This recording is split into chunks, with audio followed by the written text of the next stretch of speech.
Dalam ilmu psikologi itu ada yang namanya epiphany. Apa epiphany? Ada orang yang berubah hidupnya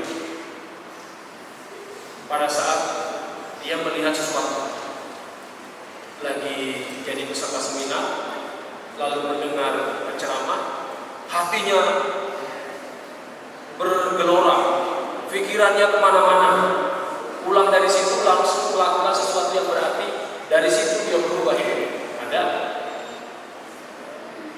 Ada orang kaya, terlahir dari keluarga kaya, hidupnya foya-foya. Suatu hari ayahnya meninggal, hidupnya jatuh. Itu disebut epiphany. Pada saat pada titik tertentu orang lagi enak, tiba-tiba jadi susah dan hancur dan jatuh. Itu juga epiphany. Kita mau jadi seperti apa? Apakah setiap yang kita lihat bisa menjadi kita tumbuh dan naik? Atau apapun yang kita lihat kita bisa jatuh ke bawah? Sama-sama epiphany. Gunakan semua apa yang kita lihat untuk membuat kita hidup. Kalau kita punya orang tua, ini orang tua kita tidak akan hidup selamanya. Ada orang yang bergerak menjadi lebih maju saat orang tuanya meninggal.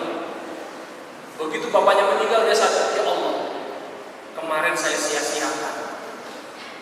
Kemarin saya sia-siakan waktu ketika saya masih punya orang tua. Tapi saat orang tua saya meninggal, kehidupan menjadi makin sulit.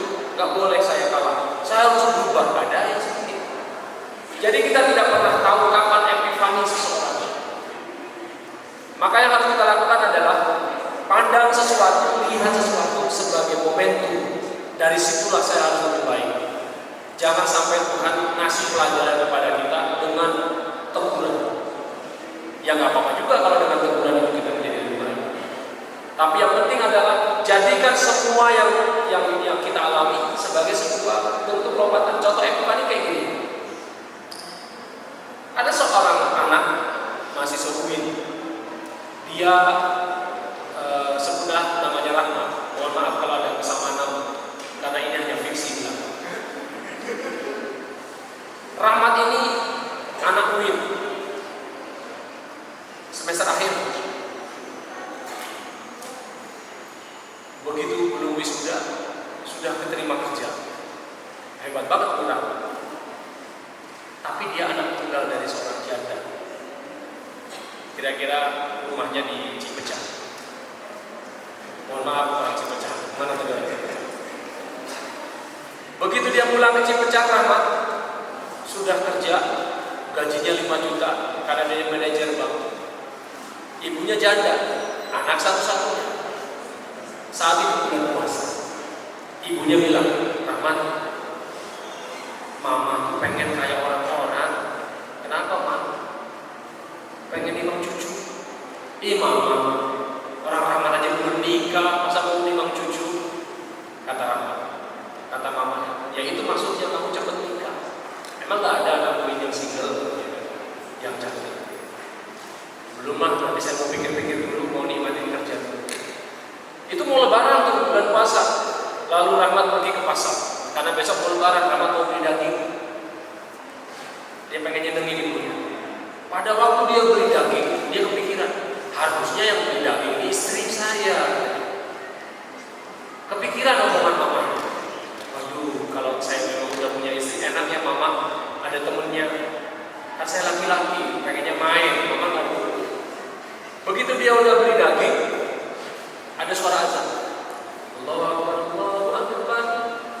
Sholat dulu, namanya Rahmat, anak soleh, lulusan UIN. Pergi ke masjid. Begitu dia sampai masjid, waduh, bawa daging. Bagaimana ini? Ditaruhlah daging itu di atas dudukan duduk. Rahmat sholat sunnah dulu. Begitu sudah qomat, lagi sholat zuhur, dia dengar tuh suara anjing, prosek. Konsentrasi Rahmat sholat zuhurnya terganggu. Waduh, daging saya mau dimakan anjing. Pengen cepet selesai tuh sholat.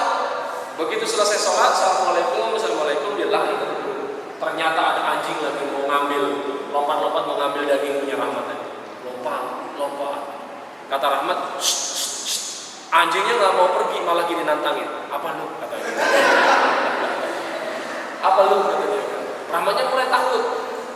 Walaupun Rahmat ini anak soleh tapi agak penakut juga gitu. Dia ngedap-ngedap, dia ambil pukulan kentongan, lemparin, masih nggak pergi. Karena itu daging yang mau dimasak sama ibunya, Rahmat Bismillahirrahmanirrahim. Kalau dia jadi Spiderman, di kiri itu daging seret keambil kan. Tapi Rahmat tahu dia bukan Spiderman. Lalu tiba-tiba dilawan anjing itu, dia ambil daging. Begitu dia ambil dagingnya, Rahmat pergi dikejar sama anjing. Larilah Rahmat, pergi ke komplek, begitu dia masuk gang buntu, bayangin gang buntu, anjing di belakang, Rahmat noleh.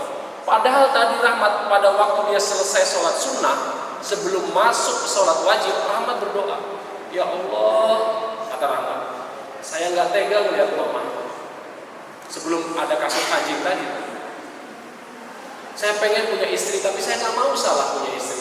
Ya Allah, berikanlah aku istri yang cantik dan solehah. Dia berdoa sangat khusyuk, ingin memberikan hadiah buat mamanya, seorang menantu yang cantik dan soleh. Yang jelas bukan soleh. Karena sekarang banyak cowok Rahmat nyarinya Rahmat juga, gitu kan. Ya Allah, berikanlah aku istri yang soleh, dan cantik. Apa yang terjadi? Selesai sholat, malah justru dia berpolemik, berhadapan dengan anjing. Dia dikejar anjing, masuk ke dalam gang buntu. Lalu dia menoleh, anjingnya udah siap menangkap. Mana daging gua? Mana daging gua? Dihadapilah sama Rahmat, dicakar-cakar sama Rahmat. Rahmat tidak sadarkan diri, pingsan. Apa yang terjadi? Seorang anak soleh berdoa, ya Allah, berikanlah aku istri yang soleh dan cantik, malah dicakar anjing. Ini epifani yang luar biasa. Apa yang terjadi? Rahmat pingsan. Dia entah siapa yang bawa ke rumah sakit. Lalu Rahmat sadarkan diri. Dia buka matanya.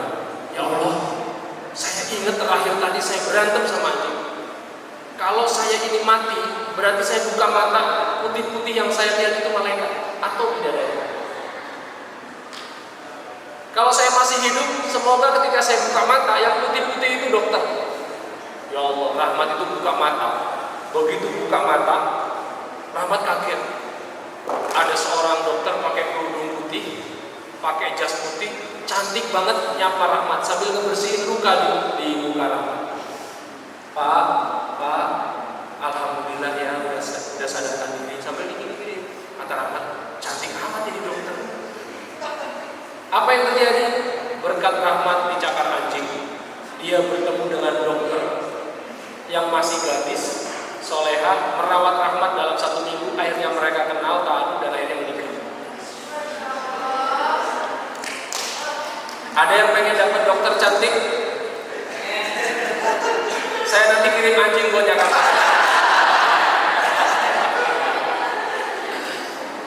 Bayangkan seorang Rahmat yang ingin diberi istri yang solehah dan cantik, epifaninya harus dicakar anjing dulu. Jadi ketika Allah kasih kita musibah, bisa jadi itu pintu masuk Allah mau kasih keberkahan yang lebih besar, betul? Tapi jangan dicakar anjing juga kali ya. Itu epifani. Kita nggak pernah tahu pribadi kita akan berubah kapan, rezeki kita akan berlaku dengan ujian seperti apa. Apakah setiap kebaikan yang datang kepada kita akan menghasilkan kebaikan atau keburukan? Apakah setiap keburukan yang kita hadapi saat itu akan menjadi pintu kebaikan yang lebih besar? Kita nggak pernah tahu. Maka kuncinya jadikan semua momentum sebagai sebuah mindset agar kita selalu husnuzon. Kita berpikir ini mungkin saat terbaik saya untuk berubah. Ini mungkin saat terbaik saya untuk memulai usaha. Ini mungkin saat terbaik saya untuk tidak menyia-nyiakan waktu. Semua kejadian, semua momentum adalah pintu masuk untuk sebuah kebaikan yang akan kita